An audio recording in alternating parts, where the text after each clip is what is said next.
Baik, saya akan menjelaskan pengertian jenis juga fungsi frasa.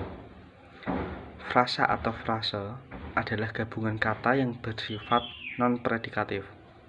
Artinya, frasa bisa terdiri dari salah satu fungsi, bisa terdiri dari subjek saja, bisa juga hanya terdiri dari verba, atau bisa diawali dengan preposisi. Tingkatan frasa berada di bawah klausa dan satu tingkat di atas kata. Frasa selalu terdiri dari morfem bebas yang tidak bisa dipisahkan. Kemudian jenis-jenis frasa. Yang pertama, frasa preposisional atau frasa depan. Frasa yang memiliki kata depan. Secara sederhana, frasa preposisional merupakan gabungan kata yang tidak berpredikat dan memiliki kata depan.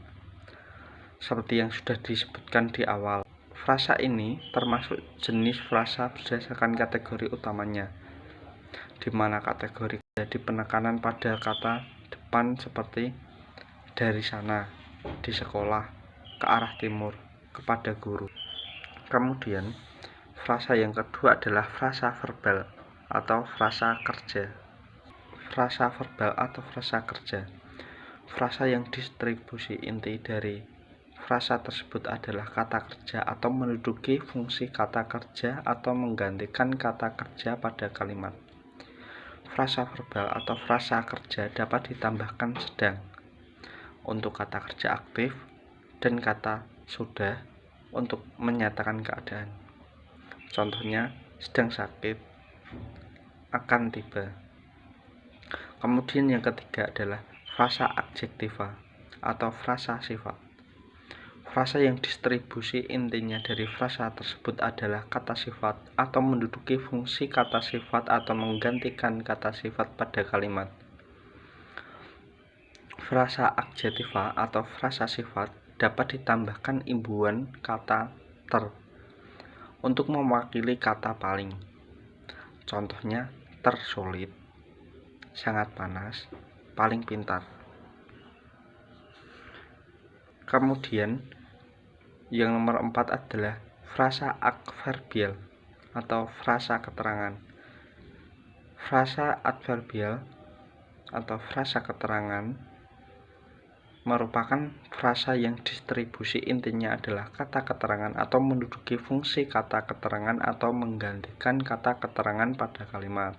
Seperti contoh, tidak biasanya. Kemudian yang kelima, frasa nominal atau frasa benda merupakan frasa yang distribusi intinya adalah kata benda atau kedudukannya menduduki fungsi kata benda atau menggantikan kata benda pada kalimat. Contohnya, sepatu kaca, rumah baru, mobil, dan lain sebagainya.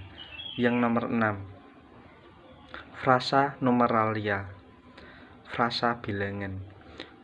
Frasa numeralia atau frasa bilangan yang distribusi intinya adalah kata bilangan atau kedudukannya menduduki fungsi kata bilangan atau menggantikan kata bilangan pada kalimat. Seperti contoh, 1 ekor, 5 ikat. Berdasarkan fungsinya, frasa dibagi menjadi 2. Yang pertama adalah frasa eksosentrik.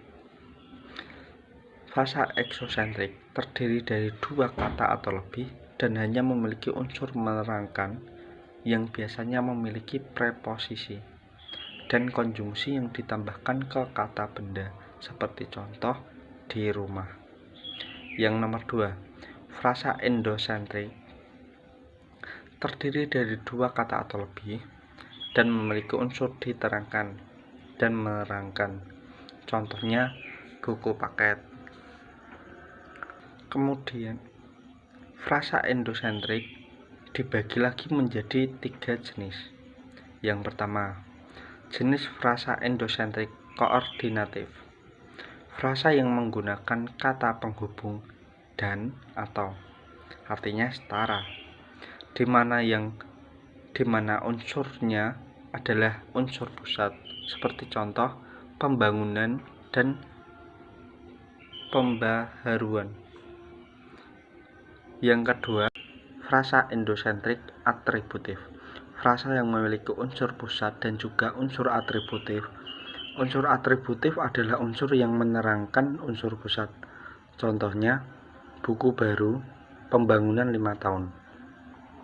Yang ketiga, frasa endosentrik A positif adalah frasa yang semua unsurnya merupakan unsur pusat dan menunjukkan atau mengarah pada hal yang sama. Contohnya, guru bahasa Indonesia Bapak Jimin. Kemudian ada ciri-ciri frasa.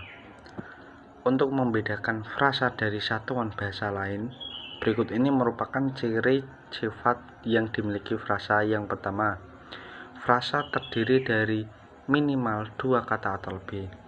Frasa menduduki atau memiliki fungsi gramatikal dalam kalimat.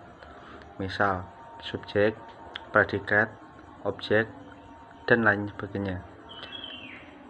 Frasa memiliki satu makna gramatikal.